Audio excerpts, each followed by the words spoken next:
Good morning, good afternoon, good evening around the world. My name is Doug Brunke. I am the founder and CEO of Global Chamber. Apologies for Anita Rodell not being able to be our host today. She's been doing the Export-Import Forum for, boy, maybe a couple of years on a monthly basis, and it's been pretty consistent month by month, but she today has a conflict. So when I learned about that conflict last week, I happened to have a meeting with Karam Kafuri set up, I believe, the same day or the next day. And so for the one day with Anita, I said, manufacturing and exporting and importing is so important to Global Chamber. I don't want to cancel next week basically this program. Let's see what might evolve. And so with Karam coming up, I thought, that's one option. And so in the conversation with Karam, we had set up, I think, 30 minutes to talk, and we couldn't stop after an hour. It was very difficult to stop because it became very clear, even though he and I had chatted a while back, that there's a lot of alignment in our thought process and what he's been able to develop in support of manufacturers and exporters and importers with the supply chain network, the Atlas network that he's put together, and the communication that he does through his podcast. It's really going to be of high interest for our members. And so I was very happy that he was able, in a very busy schedule, to be able to slot some time in for us to be our speaker today. So I'm really very supportive of what Karam Kafuri is doing. He's the president and CEO of the Atlas Network. It supports the community as a supply chain resource with 2,000 relationships of manufacturers around the world. One of the real challenges that people have as they're doing international businesses is they don't know what they don't know. And fortunately, Karam knows a lot. He knows a lot of people. And when you know a lot of people, it can be very valuable for people, other people, and that's what they do every day. So, Karam, thank you for taking the time to be our guest today. I look forward to learning more and sharing you with our community. What did I get wrong in that introduction, and how else would you like to kick things off today? Well, first of all, just the pronunciation of my name is Kareem, but that's, my whole life I've gotten it a million different ways. So I just want to let you all know that it's Kareem Kafori. As Doug said, we had such a wonderful conversation in our first chat. As a matter of fact, we were sort of like completing each other's sentences. I'd say something and he sort of said, "Oh, I believe the same thing. And then what do you think about this? And what do you think about that?" And it was a very symbiotic, sort of organic conversation. But first and foremost, thank you for having me here in the Global Chamber. I can't tell you, what an amazing experience this is, because I speak a lot about global citizenship.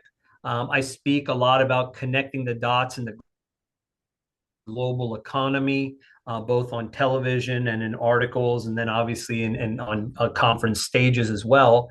But yes, as Doug said, my name's Kareem Kafuri. I'm the president and CEO of a company called the Atlas Network. We're the first US-based verified supplier of Alibaba. I'm an ambassador of Alibaba.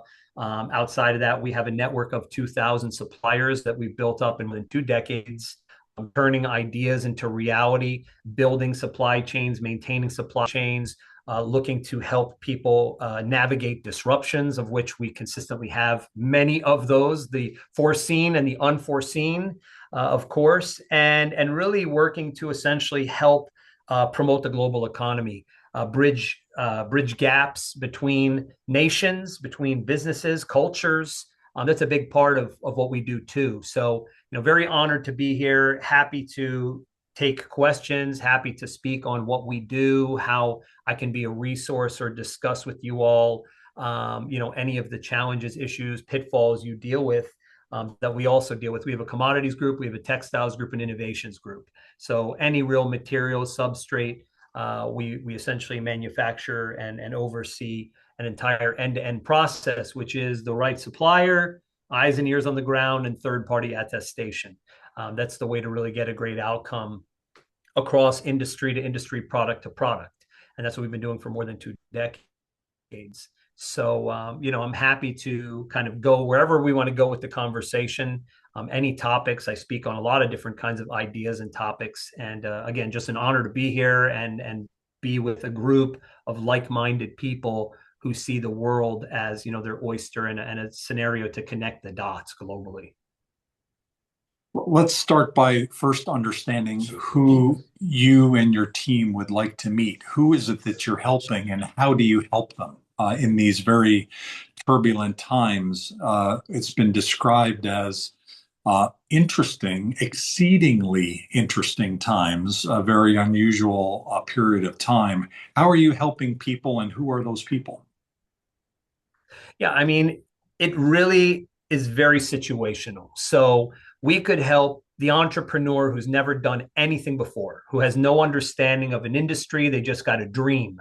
They have an idea on a napkin. They don't know how to build anything, manage anything. So in that scenario, it's the supplier selection process, the product analysis, determining prototyping, quality control process, manufacturing, and then obviously shipping, delivery, customs clearance, warehousing, fulfillment, and so forth. So it's literally end to end, building an entire supply chain. We also have businesses that come to us that may, have a lot of forte in one industry and are now looking to go into a new industry or a new product category, and they don't want to build an entire team to do so. And in those cases, we step in and assist. We also have clients that come to us that have problems.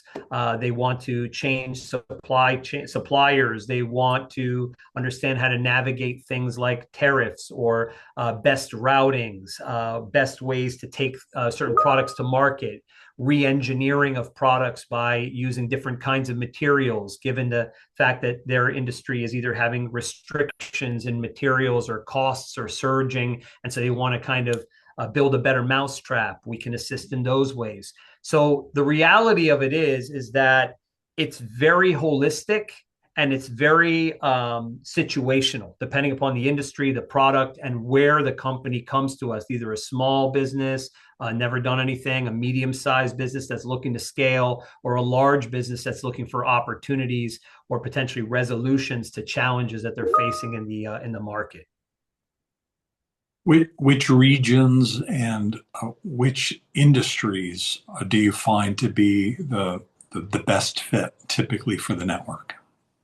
Yeah, I mean, we've never, it's kind of a good and a bad thing where we've built such a robust network of kind of the brightest and the best across different categories of production and materials that there's never really been a product or a project that's come through this door that we haven't been able to figure out how to have a part of or to help or assist in. But, wherever the industry success is, definitely has allowed us to scale in particular categories. And one area that is very big for us is definitely the consumer packaged goods area.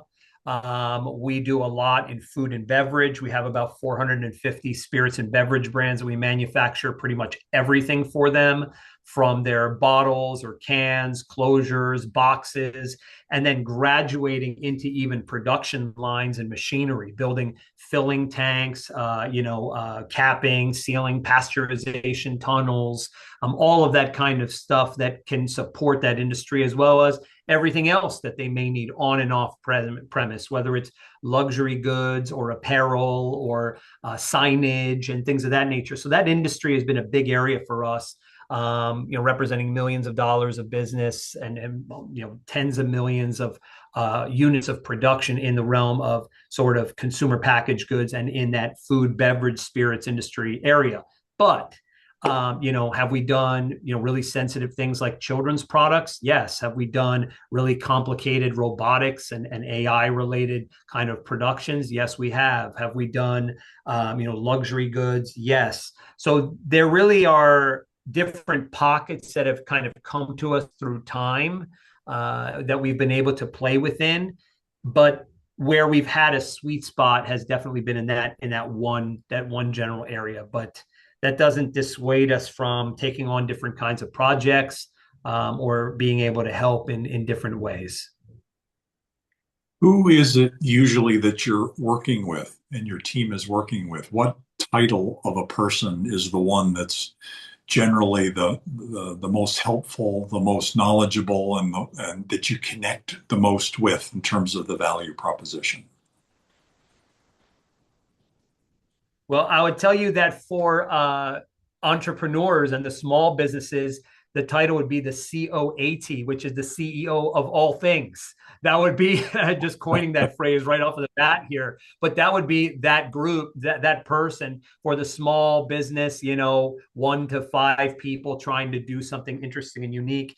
For mid-tier businesses, they tend to start to have, someone who's a director of procurement or someone who's a supply chain coordinator or a sourcing person within their team. And then obviously that then graduates from individuals to large scale teams with the larger companies that then have an entire department, which is for buying, sourcing, contract negotiation, procurement, and will then sync up with heads of those teams at the larger level. So it really is going to vary based upon the structure of the business. But in the end, it's someone who's a decision maker, someone who obviously understands the opportunities as well as the restrictions of what they've done historically or what they are planning to do currently or future tense, and that we can align with their vision and understand the parameters of the box in which they're trying to facilitate their productions, and then be able to give the most amount of benefit and resources that we can give to those folks. We're here at Global Chamber. We're speaking with Karim Kafuri, who's the president of the Atlas Network, extensive background and experience in manufacturing and supply chain, exporting and importing and trade around the world, and someone who lives the life, enjoys it, wants to make those connections, wants people to be successful, and has built systems for that to happen. We're about 15 minutes in, and so we've got about 40 or so more minutes left. I'm going to be continuing to ask Karim some questions, but please feel free to put your information in the chat. Feel free to ask questions and to interact within the chat areas. And then raise your hand as we get to the point of asking questions, which will probably be in about 15 minutes or so. So welcome, Karim, and thank you for sharing your time with us and your expertise. In terms of understanding who is a great client for you, that's really important. The other part of it is as you interact with these people and generally your clients, what do you find is the value that they get? What are they missing when they come to you, and what are you filling in? What's the round peg into the round hole that just turns into magic when good things happen? Yeah, I mean, I think it starts with having a level of open-mindedness. So many companies start getting into this scenario in their maturity cycle where if it ain't broke, why are they going to break it?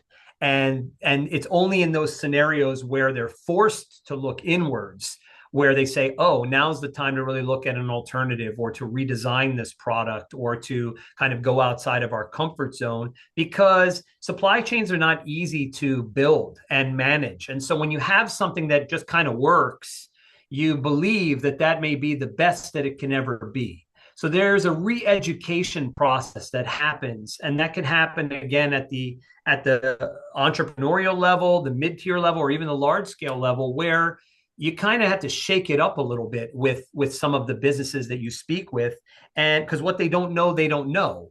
And the willingness to have them open up the doors to say, you know what, it's been a while since we sort of looked at this situation. It's been a while since we've, determined how we're going to turn over some stones. Let's let a group like this that is a professional group in doing this and has done it for a long time take a look and really diagnose what we're doing right and what we're doing wrong. And that sense of trust and that sense of control is what we have to work to overcome. And the reality of it is that these times of the pandemic and also tariff environment have been very good for a company like ours, which is a supply chain solutions company, because it spotlighted so many supply chain problems. And so it forced businesses to have the conversation that they may not have been willing to have previous, which then uncovered not just new ways, but also strong opportunities where businesses actually came out of these difficult times better than they were going in, because they were willing to pivot or shift or be adaptable or look at new opportunities in the face of disruption. And that's something that, Doug, you and I talked a little bit about, and I tend to discuss this a lot when I'm speaking, is that disruption should be your friend. And that sounds crazy because nobody wants to be in a scenario where the apple cart is being overturned all the time. But if you have this mentality of forecasting and preparedness and being negative with a positive intention and building sort of risk matrices to allow you to mitigate your risks appropriately and develop, this is the way that you can take advantage of the global economy appropriately, even when there are disruptions. And that with higher level of frequency of disruptions that are more manageable, you end up becoming disruption proof. You end up becoming more resilient rather than those singular events that occur that are very dramatic or very impactful because you weren't planning for those rainy days appropriately. So this is one thing too that we have to discuss and talk a lot with businesses to say, hey, you know what? How are you going to face if your current supplier is out of commission for 6 months or a year? Are you out of business? If you are, you got to kick down these doors here and understand what's your plan A, B, C, and D. Do you have contingency plans? Or are you just kind of, you're not diversified enough to be able to weather such kinds of challenges? Because if there's one thing about global supply chain is the only consistency is inconsistency, right? Today it's a hurricane. Tomorrow it's a strike at the port. The next day it's tariffs. The next day it's some war that's happening on the other side of the planet. And either way, it impacts the consumer economy, businesses, and consumers, which break down supply chains. So those resilient companies need to think about not just what they're doing today, but how they're going to plan for those rainy days. And that's a big part of the conversations that we have to have with businesses quite often. How do you work with the logistics community? Barris in the audience is with Cargo Trans, and they have quite an active presence in the New York tri-state area. Wondering, do you already work with them and other logistics suppliers? What does that relationship look like?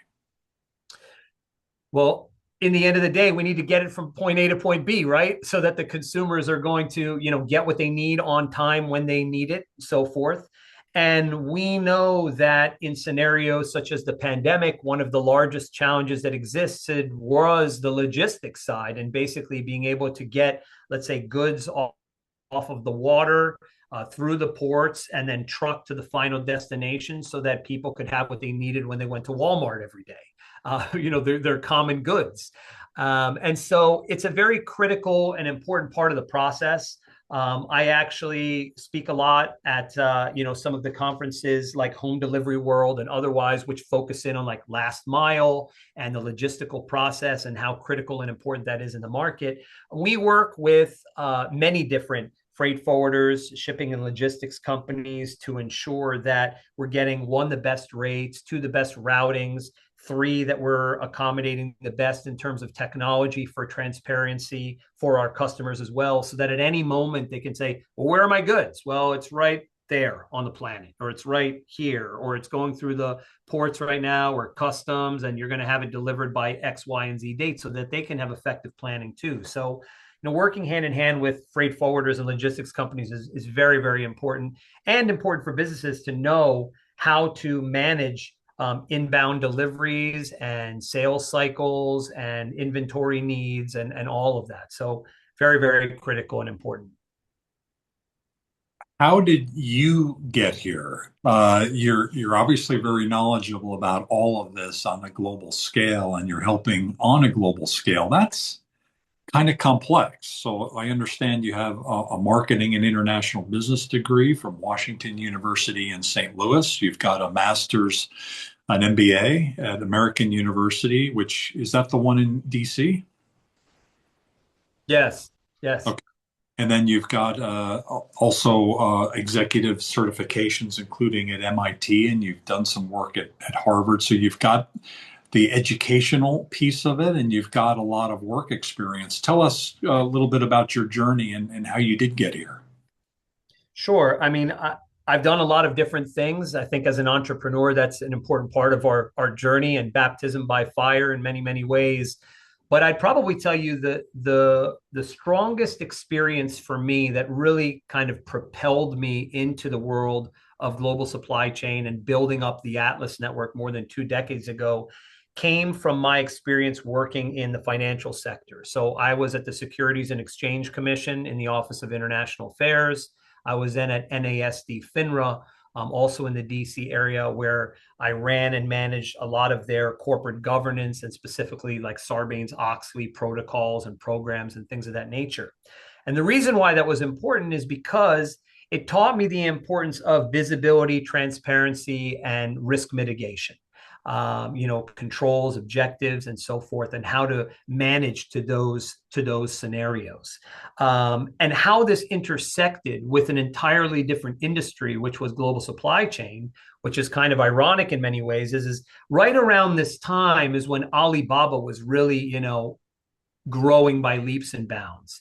And I had a couple of entrepreneurial projects where I was looking to, get goods from the other side of the world, and was using a tool like this, and had other entrepreneurial individuals in my world and circuit who had also been trying to source goods. And we're having these nightmare stories where a platform such as an Alibaba was great as far as being technology, but had a lot of bad actors on it.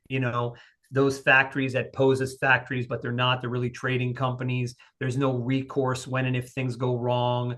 Who do you blame? Who do you call? Broken down language, communication issues, and so forth. And right around this same time, perfect storm, I had gone to Asia, and I had been looking to source some products, and I had some family that was in that part of the world as well. And so somehow this combination of this regulatory approach that I had been working within almost a decade, my backgrounds in business law and finance, what was happening in the environment as far as sort of sourcing, procurement, and global supply chain through platforms like an Alibaba, and my visual experience of being there and seeing kind of how the sausage was being made technically in Asia, came together in this perfect storm and allowed me to understand that there really wasn't a service or a supply chain management process that was looking out for people so that they could sleep well at night and could therefore spend their most valuable commodity, which was their time, on growing their businesses instead of running around trying to solve broken down productions, operations, management, and supply chain processes. So that was the beginnings of the Atlas network. Therefore, the logo of Atlas carrying that globe, which basically are the problems and challenges of those businesses on our shoulders, not on their shoulders, and allowing them to take advantage of the global economy in a safe way.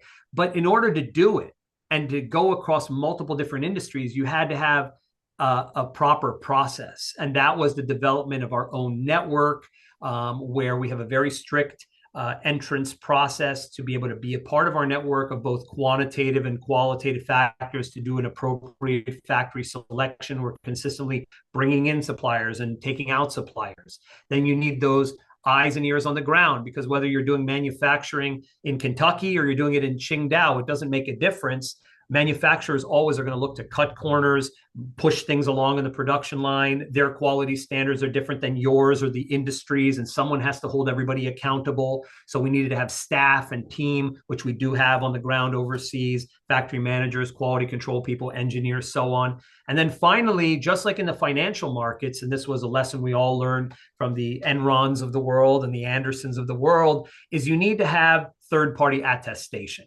And so for every single production, regardless on if we've done it 100 times or it's the first time, you have to have a group that's paid to find mistakes. They're not associated with the transaction whatsoever, whether it's the manufacturer or it's a supply chain management group like ours, but they're literally paid to find mistakes. And if you do this, and this was the three pillars of Atlas from the beginning, right? The right suppliers gets you 75, 80% of the way. Eyes and ears on the ground gives you that 10 to 15%. Additional third party attestation gets you even closer. You'll never be at 100%. Anybody who says 100% run away quickly, because no two products are the same ever. There's always differences and tolerances and variances to be accommodated. But that gets you a good outcome. And that was the sort of evolution of how, from those financial experiences and some personal sourcing scenarios, some nightmare stories with groups like an Alibaba, who now I actually work with, and we're the first U.S.-based verified supplier of Alibaba. So the tables have turned in a way, allowed me to create an entity that has been able to service thousands of clients and millions of products over the past 2 decades. And if those businesses are thriving and growing, then we're doing our job well. And I think that's been the case so far. So that's kind of a bit of the history of this. Outstanding.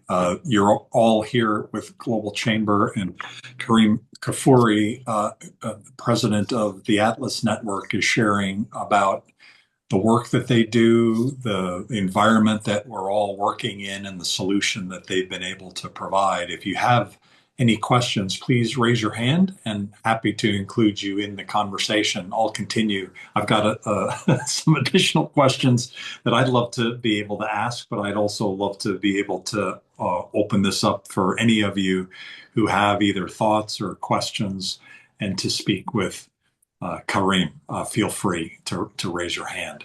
I'm wondering, Kareem, you mentioned about the folks that you have been working with, and Alibaba certainly is one of the famous ones. Are there emblematic relationships that you have, some particularly favorite experiences that you've had along the way that keep you going, that continue to inspire you, where they're doing great, you're able to help them in a way that gives you the confidence that your system is robust and improving, that is great examples of the work that you do? Yeah, absolutely. I mean, the long shots always pay off. And it's interesting because, when you're growing a business, the size of your clientele, their scale and so forth becomes a bit of a concern, because your time starts to shrink. You start to do more and more, become more and more successful. And when you do that, you kind of say, hey, that smaller company over there, maybe we don't have the time for them. And it's a difficult balancing act to essentially be able to step outside of that and still be able to see the potential. And a perfect example for that, I won't give names, but we did have one spirits brand who came to us early when the craft spirits boom was starting to explode. And they said, hey, you know what? We're having real challenges. We can't get our productions done in Mexico the way we'd like it to be. It's a very much of a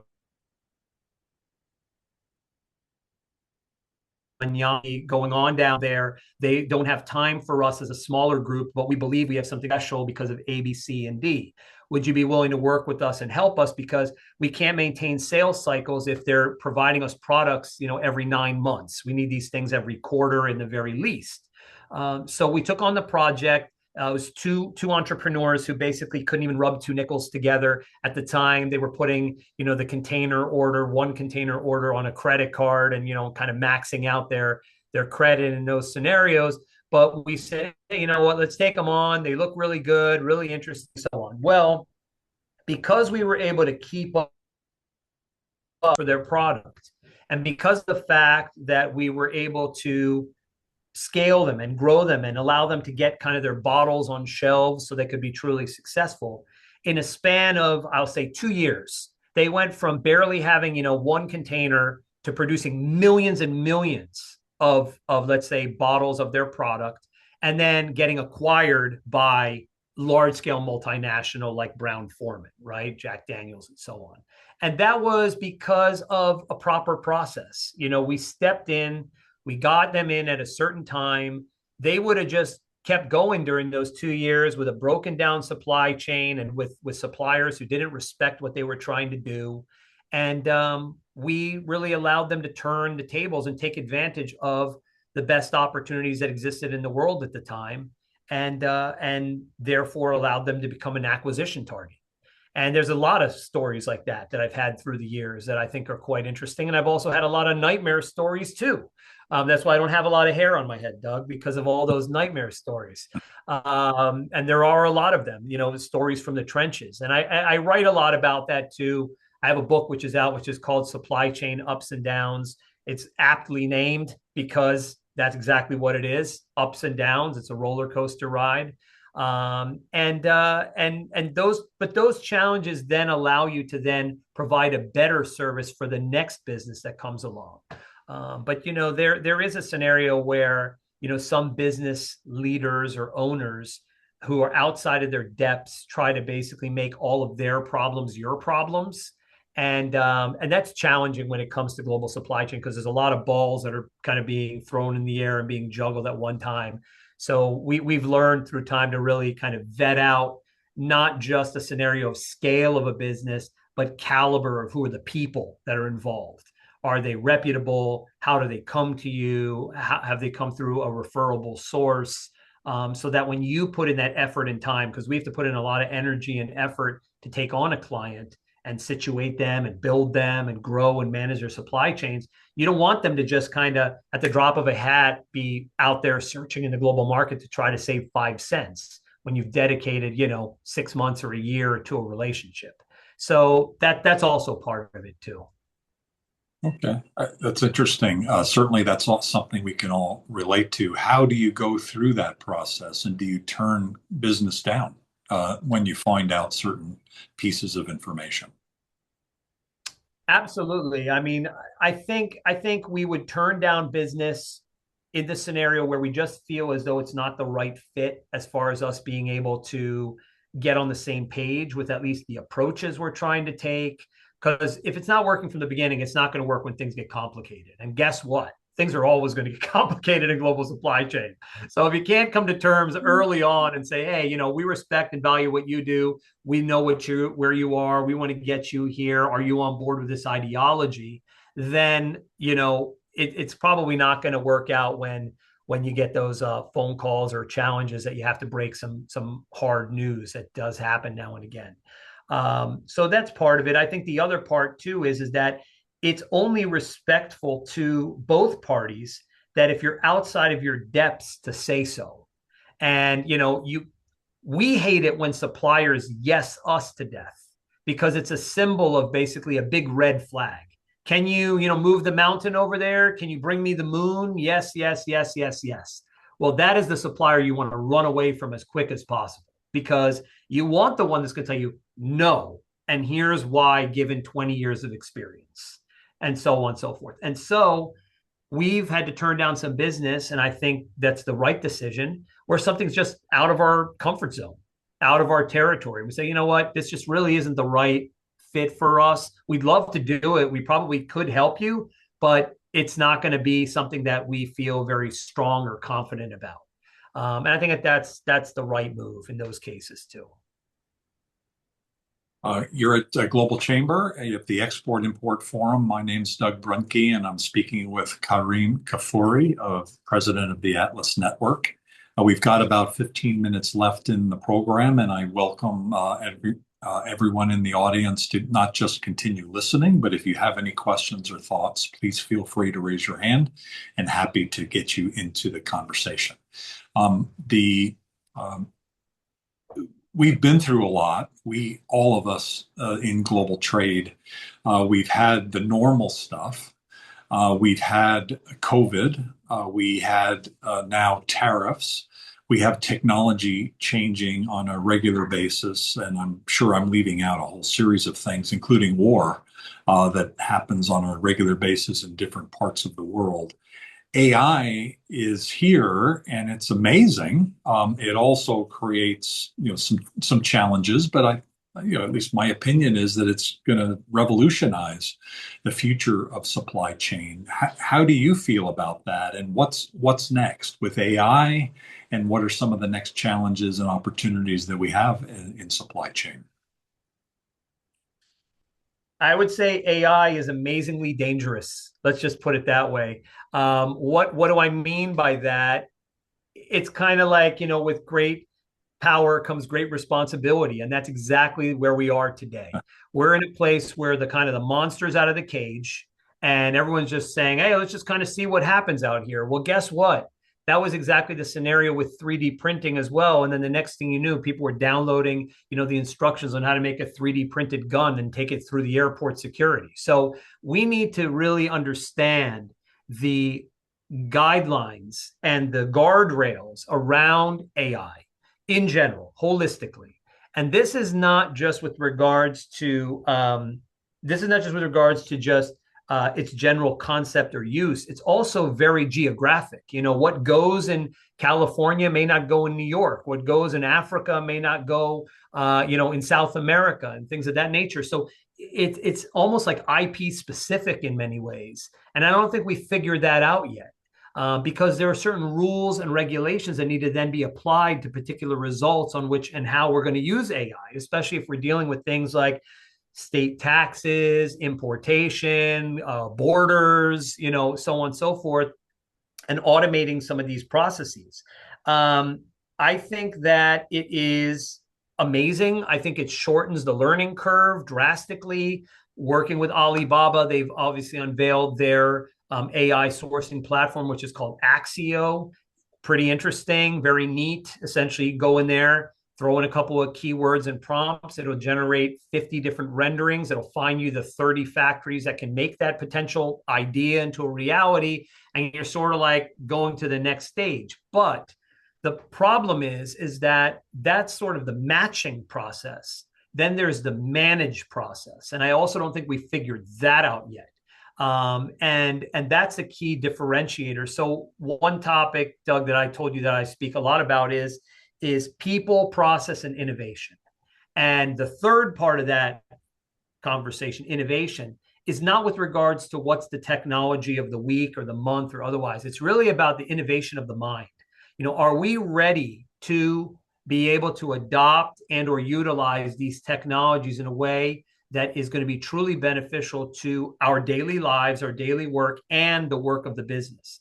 Are we moving into a scenario where we cannot be afraid to adopt technology because we're not going to, let's say, tech ourselves out of a job, but instead create a whole host of new opportunities and new jobs because there's new scale, new decision making, and the time horizons are shortened. What would have taken, 10 years is now going to take like, a month to do something. We were seeing that in the realm of, tech, biotech research and genetic research and so forth, where there's so much that is being understood through sequencing that would have taken years and is now being shortened in time horizon. So it's a beautiful thing. And in the world of global supply chain, I think that, for example, turning the ideation process, just simply that. You'd have to sit with a designer, an engineer to try to get what's in here to down on a piece of paper or get it prototyped or modeled. This gets done in a matter of a few days. Well, that would have taken months to do.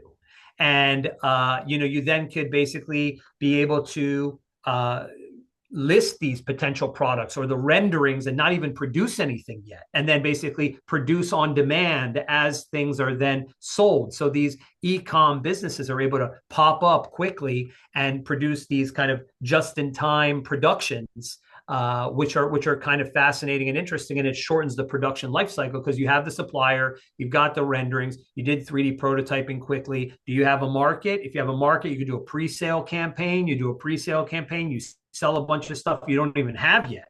Then you make all the stuff and then you then sell it. So you reduce wastage, you reduce inventory management related issues and so forth. And a lot of that can happen through, some levels of like the ideation and fulfillment process. Same thing goes on as we talked in the past.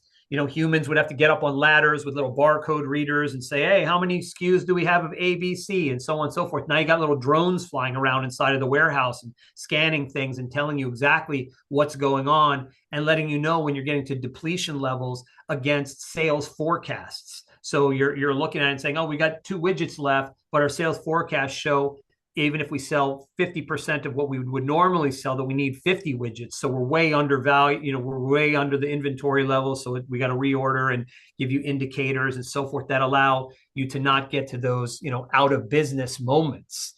So I really feel like in those places where those connective points and that connective tissue that can allow global supply chain to continue to be facilitated, whether it's in logistics or in inventory or in procurement or in ideation or in prototyping or in manufacturing, all of these areas are going to continue to improve.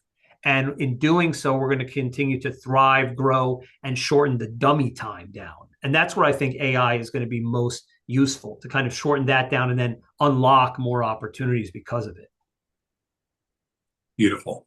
Thank you. And Chris Scalisi has raised his hand. He is a compliance expert. He's also import-export leader.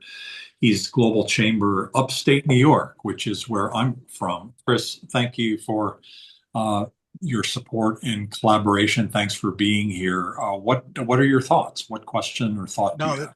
this is fantastic. And Kareem, it's a pleasure to meet you. And this is very informative to learn so much about what you and your company are doing. And I was very familiar with the Axios, which with Alibaba is doing. One of the things that I'm seeing right now, and probably others on this call, whether it's geopolitical or things happening with the tariffs. Are you seeing like companies starting to harness like big data? And I use that, for example, on the compliance side, from what I see, how would I explain it? AI companies are working with compliance companies of taking their data to help streamline that process. Are you working with your companies like in their big data to say how we can make our data to use that we have to be more competitive? So I use the example like the Strait of Hormuz with helium, for example, when they said that, we could not import helium from the Strait of Hormuz because of everything with the blockade. And, if you did some research, the US was the next number one producer of helium besides Australia, Russia, and Albania. I feel like does like are you seeing like companies where besides supply chain, and you really did a great job summing it up, you can get it all here through Axios, but then there's market entry, international finance, how are we paying for it? The legalities of contracts going back and forth through international compliance and trade.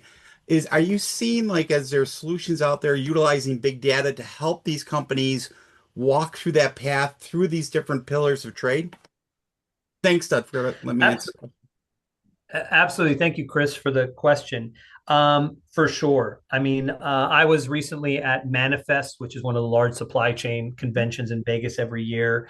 And, we are consistently being represented with or being presented with tech solutions where they want to lock into the data of us and our customers and how they buy and trade and across what product categories and how frequently and so on and so forth.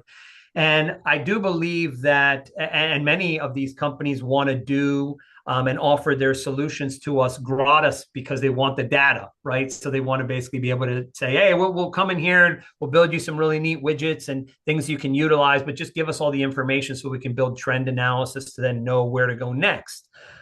We know that machine learning, and this goes to my kind of AI background with the MIT, stuff I've learned and studied. Machine learning is only as good as the drivers that feed it, and so it's exactly right. It's a race for data. And the better and more accurate data will provide us with better and more accurate results. And that is the way that machine learning works. And that's the way that AI will be most beneficial to us. However, where is the line, you being a compliance person, where the confidentiality lies? If all we're doing is feeding in all of this data, and in many ways, it's the intellectual capital that's the differentiator between one business and another business, or gives even competitive advantages between nations or industries. There are many groups that say, our data is not, public. We're just not going to offer that. We're not going to give that. is that in the end a disservice to what could ultimately be head over heels significant benefits? Or does it create the competitive nature of our capitalistic, environment and world that, and I feel like that's the balancing act there too. That is the fight or the tug of war around data, that without having, the infinite amount of the most accurate data, we won't be able to get the best results out of this tech. But at the same time, in providing all of it, you reduce your competitive advantages. And I think that that's what a lot of businesses today are struggling with. That's what a lot of our clients are struggling with. They're like, I don't want all my competitors to know what I know, and because then there's no opportunities there. So I don't know where that's going to land in the end, Chris. I really don't. I think it's going to end up being this sort of, again, tug of war until the machine learning gets smart enough with the data that is offered, and at the same time businesses can still be able to thrive and grow in different ways. And they kind of say, hey, you know what? It's okay to give up some of our data because in the end, the benefits are infinitely more than the data that we've given up. And I believe an example of that would probably be something like Facebook, right? How many of us in the beginning were like, I'm not going to put down my birthday. I'm not going to put down, these very key points or information in this platform. But then again, then you can't use the platform. And so it was like, you're either using it or you're not using it. And then people are just saying, I'll drink the Kool-Aid and I'll just use it because the benefit of being able to reunite with my friends from high school or somebody in college or God knows some business contacts or things of that nature infinitely weigh out the data that I'm willing to kind of give up. And that's just a microcosm example, but I'm just saying like businesses are struggling with that to determine those pros and those cons. That's a great answer. Thank you so much, and most valuable. And that's where I've been struggling right now is trying to work with companies to help them use the information they have and how they can be more competitive in the global market, either assessing through risk protection or through expansion into new global markets. So, Yeah, I mean, I think that in the end, the answer may come with a lot of anonymous data, meaning it's like, oh, it's not names of companies, it's not specific transactions, it's like geographies, products, volumes, things like that. That it could be anything. It's maybe industry is as specific as you get, or product is as specific as you get, but it's not necessarily like I am XYZ company and I'm telling you about my confidential clients and everything else that happened. It's, a little bit more holistic, but enough that data can then be streamlined and there could be trend analysis and things of that nature that could then be helpful in the future or predictive. So it's probably a light version of data, let's call it.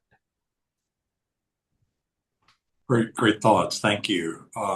Barris Aitan is with Cargo Trans, and I'm curious, not to put you on the spot, Barris, but what are some of your reactions of what you're hearing today? You've been in the industry for so long, and in fact, I think is today the Global Chamber New York City event that you're visiting in Manhattan. I think it might be today. This is your world. What are some of your reactions to what you've heard today? Yeah, thanks, Doug. Thanks, Kerry. It was fascinating to hear you. Yeah, the event is today, by the way. I'm actually in our Manhattan office right now, and Oh, cool. it's literally 2 blocks from where we are. So I'll swing by there in about an hour. Nice. Yeah, so I mean, obviously, the only Kerry mentioned like the only consistent is inconsistency, right? There's just so many moving parts, so many variables. Like today, like we've been obviously looking at the disruptions from the world, from the war in Middle East, its impact in just the whole like supply chain. I'm looking at this from just the logistics side of things, right? I'm with Cargo Trans. We are an end-to-end logistics service provider and a customs broker. Uh, Last year and a half has been all about tariff mitigation for us, right? Because we've been in this business for 37 years, and the first 35 years nobody cared about customs brokers. Very transactional, duties were low. We would just write entries. Last year and a half since the Liberation Day, April 2nd last year, right? The whole thing changed. That threw a huge like wrench into this functioning wheel. And now, like, the other inconsistencies, like that, the war has been one of it. And this supply chain obviously fascinating. You look at this from Karim has the expertise of like sourcing it, like manufacturing, compliance of that part. And then there's this whole logistics side of it. Like now, for example, another thing that was worth mentioning is how like even climate throws this off. Right? Like we are looking at El Nino now in Panama Canal. They're expecting a massive El Nino later this year that is going to reduce the draft of the allowance that for the vessels going through there, and that's going to severely impact the capacity into East Coast from uh, from Asia, right, on Trans-Pacific lane. So yeah, I mean it's fascinating to look at this now. Like we are hearing the U.S.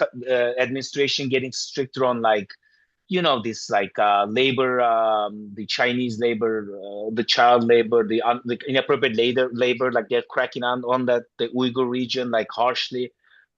It's getting if the world as the world gets more globalized, this whole thing gets a lot more complicated every day. It's just endless moving parts, and it's like you would think with technology and all things would actually tend to untangle, but it's actually getting more tangled every day, right? So yeah, I mean, this whole thing was fascinating. It's never ending. The sourcing patterns change, right? Last year and a half, we firsthand saw a massive shift from China sourcing to like Southeast Asia to Vietnam sourcing. Yeah, it's ever evolving, and it's just not gonna stop, right? It's gonna next year will be something else. It's because the only consistency is inconsistency on this, as Karim mentioned. So yeah, it was fascinating to hear. Thank you so much. And, I appreciate your conversation. I wish I would have known about this because I just left the city 2 hours ago. Oh, you So did? Okay. I would have maybe swung by and seen you in Manhattan. I mean, I have an office at 40th and Broadway, so we're right in Times Okay. Square. So Oh, we are on Herald Square. So yeah, I mean, let's connect and like, yeah, sure. That's great to hear. maybe the next one for sure would be nice to come and see you guys Oh, for sure. And uh, I'd love to be involved with the New York chapter, of course. But yeah, no, it's crazy times. I'd be curious to know in your world, Barris, and this is what we're seeing, at least in our side, is that how much has swung back to China though? Meaning like you had a surge of, let's say, groups that had a short-term mentality and said, let's just go to Southeast Asia, let's go to Vietnam, wherever, and they made that move. But then they moved there to save $1, but then they encountered $5 in headaches. So then they had to go back because now it was a short-term strategy which they really didn't think through enough. And I mean, at least in our world, we advise many of our clients to not go for alternative supply chains, but instead deal with the tariff differential in a number of ways, right? In a number of ways, whether it was absorption or terms and conditions with their suppliers or mutual, deferral, through free trade zones, or whether it was, cost engineering and shifting from being made in steel to being made in aluminum now, or whatever it may be. The last choice was always alternative supply chain because the materials may have to be looked at, the workforce, the technology, the levels of output. Maybe you go to a place where they say, yeah, we can make those widgets, but they can only make 20 widgets a day and your needs are 100 widgets per day. And so now in this case, you have this major disconnect and each one of your widgets costs you 5 times as much because the output isn't where you need it to be. So, it's these scenarios where, again, people have the trade-off of saving $1, but causing themselves $4 or $5 in headaches. So I'd be curious to know what percentage of X company, Y company, Z company that shifted from Asia to another place, then within 6 months or a year is now shifting back the other way. And now you're seeing more and more routings from China and so forth. absolutely. I mean, look, nobody's replacing China, right? It's just not happening. Not as a Yeah. manufacturer, not as a customer, right? On like certain parts of U.S. exports too, like agri, forest products. So as a customer, that ain't happen, and as a manufacturer, it's not happening. It's not only the additional like a few cents of cost. It's also like nobody's matching their quality consistency. Like we speak to these importers all the time, right? As you said, some did try other sourcings, but when they shift from China, the biggest headache they have is actually quality consistency. They just cannot achieve that. So you're absolutely right. Like there has been some shift Southeast Asia to Vietnam, but it's Are they coming back slowly? Obviously, after the Supreme Court's ruling on IEEPA tariffs, China actually temporarily became attractive again now from like just from purely tariff standpoint. So, there is just not a big, there are other, as we all know, barriers that they put, like non-tariff barriers that they put into trade. But as far as going back to China, I mean, that's not, there has been a shift, but not a massive shift to Vietnam. It's just, there's just the capacity is not there, the quality is not there. Um, we see it Well, going back slowly, but yeah, it's nobody's replacing China on the Well, it's the export. power.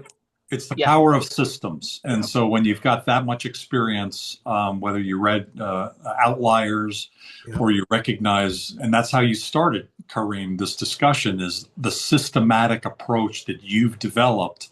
The Chinese have done that, the people that are more experienced, and when you don't have that, problems develop. And so great points. And we do need to wrap up though, however. So I'm wondering in the next minute or so, Kareem, do you mind giving us either a summary or anything that you may have didn't say that you'd like to say, or what would you like to leave us with in this last minute or two as we wrap up this program?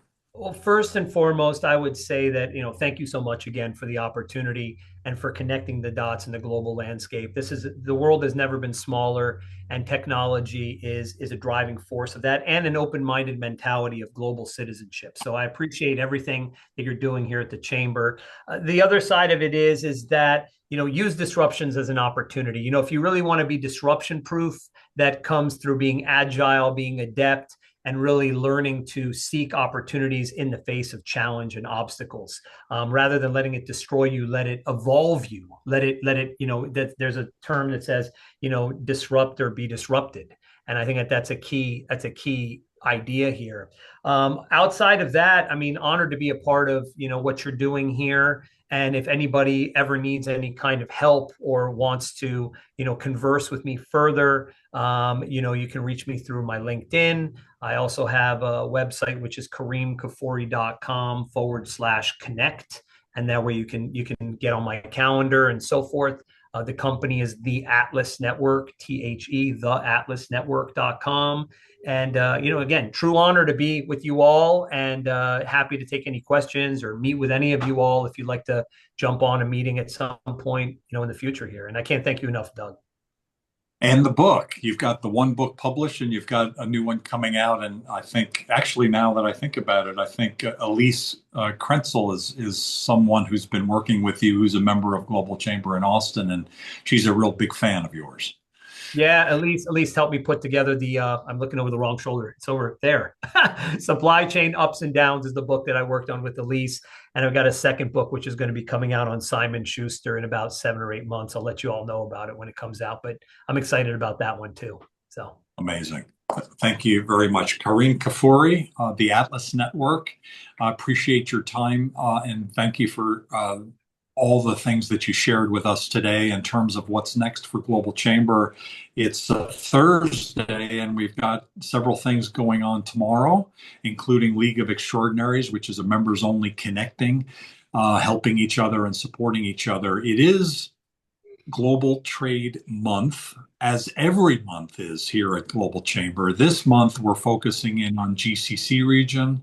And so on Monday, we have our next conversation. That one's going to focus mainly on Saudi Arabia and Oman. And I did hear from Yemen today that they'll also be involved in Bahrain and a little bit on UAE as well. And then on the 9th of July, we have Ayman Alwadi of Global Chamber Dubai and covering the UAE, who will do an in-person in Dubai and a virtual component to that, where we'll be talking mainly about the UAE, but all of the GCC, the opportunities. And maybe that's how we'll end it today. I love the concept that disruption is an opportunity.